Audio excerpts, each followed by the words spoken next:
নমস্কার, RP family কুকিংয়ে আপনাদের সবাইকে স্বাগত জানাই। আজকে আমি দুধ থেকে পনির বানানো দেখাবো। আমি বাড়িতে কিভাবে দুধ থেকে পনির বানাই। এখানে দুধের মধ্যে আমি ছানা কাটা পাউডার দিয়ে দিয়েছি 1 চামচ মতো।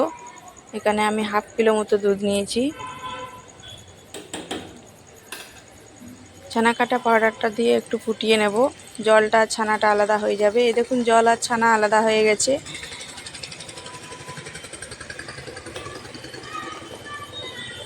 এবার এটা একটা সুতার কাপড়ে আমি ছেঁকে নেব।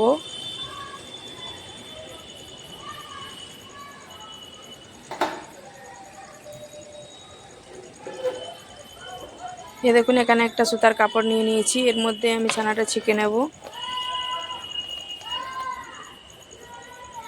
ছানাটা ছেঁকে নিয়েছি। এবার কাপড়টা মুড়ে চিপে জলটা পুরো বার করে দিতে হবে। বার করে একটা ভারী কিছু চাপা দিয়ে দেব। ঠান্ডা জল ঢেলে দিলাম, ছানাটা ধোয়া হয়ে যায়। এ দেখুন, মুড়ে নিয়েছি, যতটা সম্ভব জলটা চিপে বার করে দিয়েছি।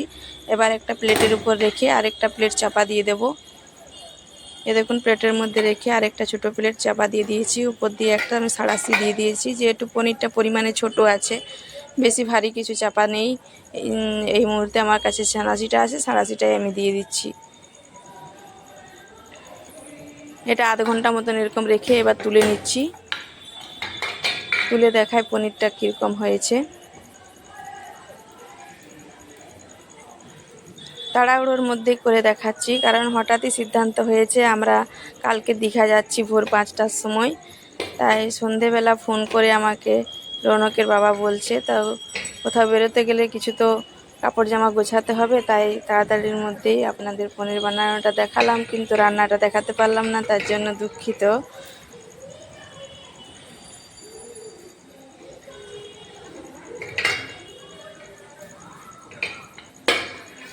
এই দেখুন, পনিরটা এরকম হয়েছে। এটা আজ এখন আমার রান্না করার টাইম নেই, আমি এটা ফ্রিজে রেখেই আমি বেরিয়ে পড়বো কাল ভোর 5টার সময়।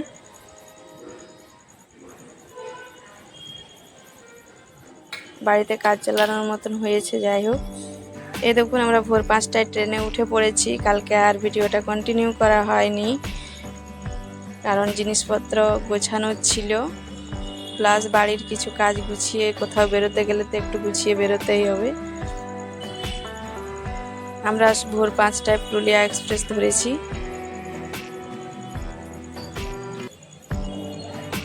এখান থেকে বাঁকুড়া যাব, বাঁকুড়ার থেকে আমরা ডাইরেক্ট দীঘার ট্রেন ধরবো।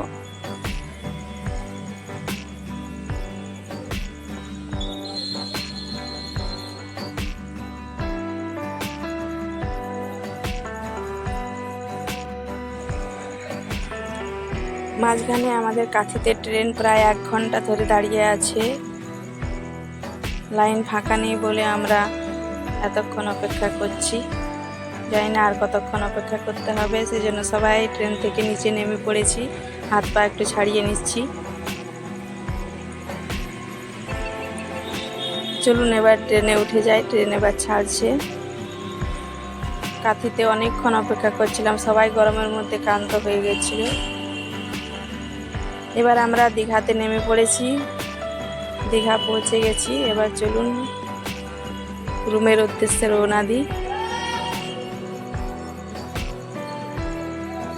অনেকক্ষণ জার্নির পর প্রায় এখন 3টে বাজে। 3টের সময় আমরা দীঘায় এসে পৌঁছলাম। আমাদের পৌঁছানোর কথা ছিল 12:30টার সময়, অনেকটাই লেট হয়ে গেছে।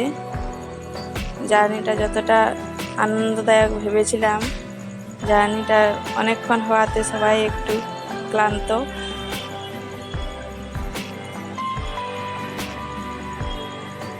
এখান থেকে সোজা আমরা রুমে চলে যাব। দীঘা স্টেশন ক্রস করছি।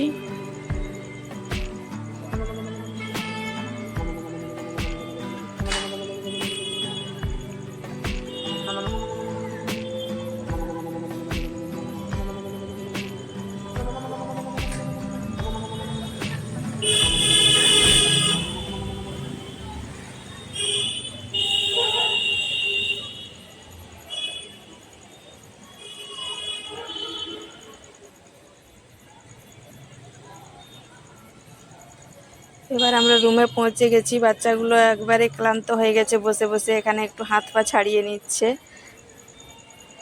তাই দুজনে মিলে এরকম করছে। আজকের ভিডিওটা এই পর্যন্তই। আপনারা সবাই ভালো থাকবেন, সুস্থ থাকবেন, আর ফ্যামিলি কুকিং দেখতে